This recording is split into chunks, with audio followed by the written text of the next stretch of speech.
En tout cas, le meurtrier présumé avait déjà été mis en examen pour un viol commis en août 2010 dans le département du Gard. Il avait été placé en détention provisoire pendant 4 mois, a priori.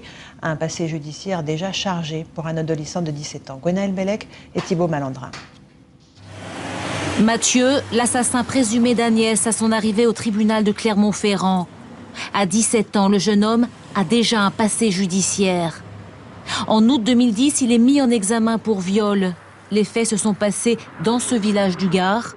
Une jeune fille de 15 ans est attachée, violée dans les bois par un camarade qu'elle connaît bien. Quelqu'un qui venait à la table de ma cousine, qui mangeait avec ses autres copains, qui a profité de la connaissance parfaite pour l'embarquer dans une histoire de promenade en garrigue.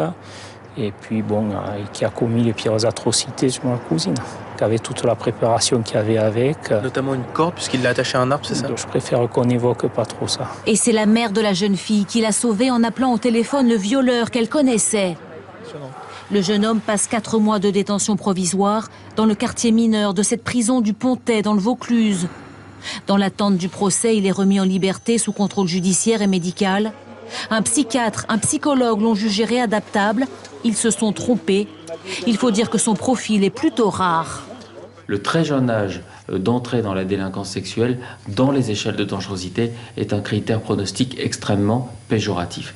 Il y avait donc là, au moins sous cet angle, qui est le seul auquel j'ai accès pour l'instant, il y avait là un critère qui est considéré comme de mauvais pronostic. L'assassin présumé d'Agnès encourt aujourd'hui la réclusion criminelle à perpétuité.